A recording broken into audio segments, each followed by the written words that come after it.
Thank you Lord, dito na ako sa Davao City. Bali akong chicharon. Ito kay Madam. Okay.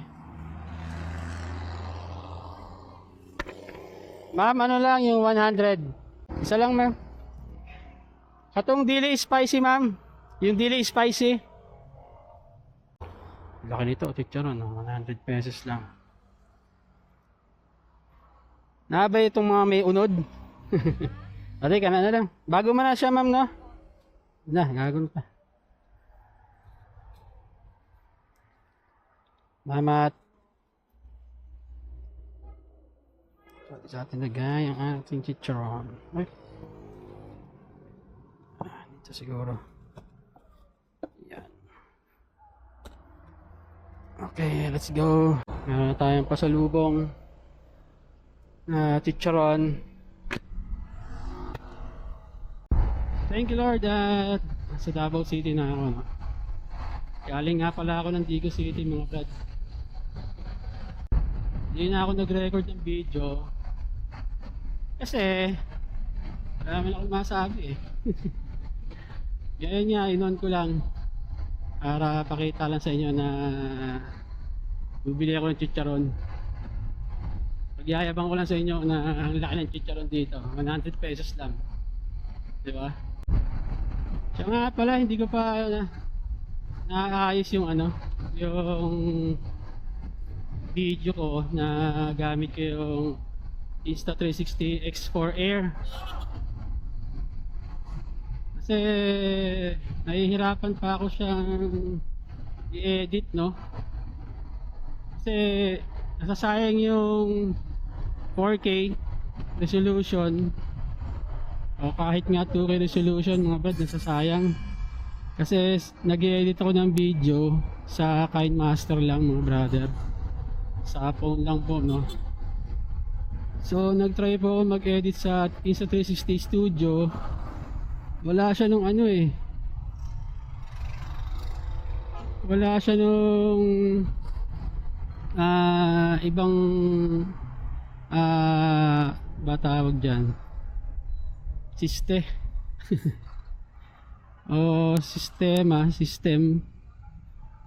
na gusto ko. Kasi yung habang naka action cam ako, na nagre-record ako ng action cam ko, nandun din yung yung video ng X4 Air, no?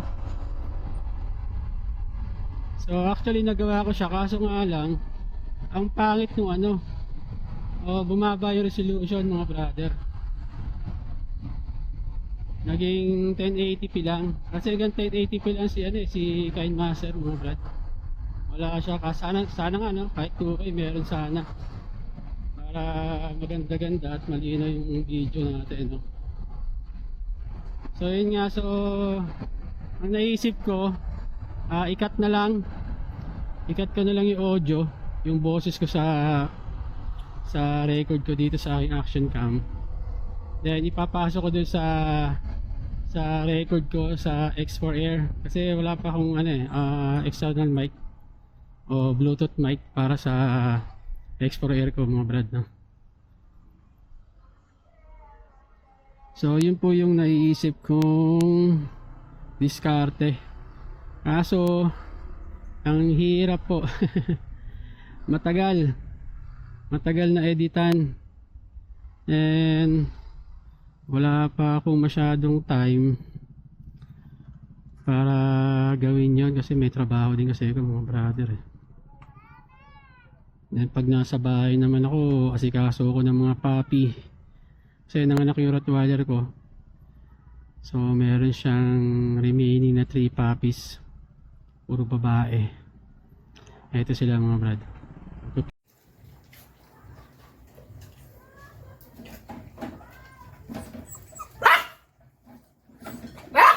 No? So hindi ko pa talaga ma-edit o ma-post sa YouTube para at least meron akong bagong upload, no? Tagal ko na nga rin walang upload.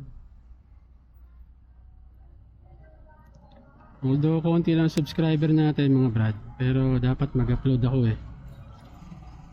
Para at least yung mga 85 subscriber ko eh nakakakita sila ng updated na video no, sa aking channel. Eh wala mga brad eh, sorry. At hirap po talaga ako mag-edit. Kasi sa Insta360 ang may edit mo lang is yung full video. Hindi mo siya although makakakat mo rin makakakat mo din naman yung video na kung meron kang gustong alisin. Pero yung kagaya sa KineMaster na ipapatong mo yung isang video, eh wala po si Insta360 Studio ng ganon mga brad. Pero bigyan ko kayo ng sample ng video ng rides ko na gamit ko yung X4Air mga brother. So ito siya mga brad.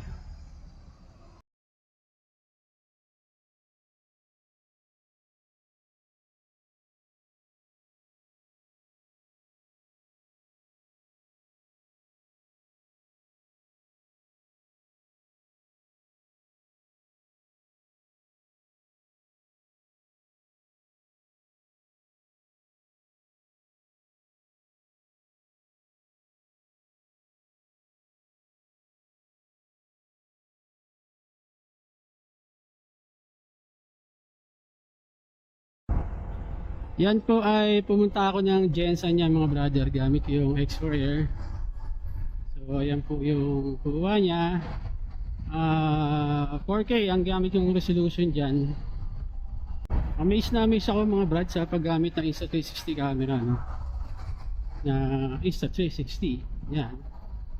Kasi talagang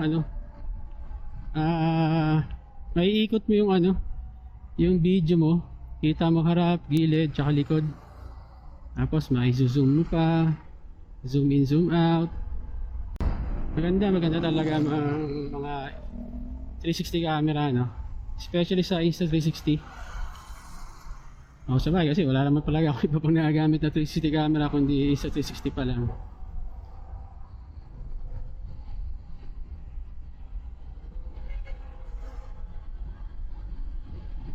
So, phone siguro mga brad no na makabili ako ng Bluetooth mic para sa Insta360. Iniisip ko yung Boya kasi medyo mura-mura compare sa Insta360 na mic. Mahal kasi mga brad talagang mahal yung mga accessories niya. Yung Boya medyo mahal din pero mas mura-mura siya compare sa Insta360. So tine-check ko kung pwede ba siya sa X4Air.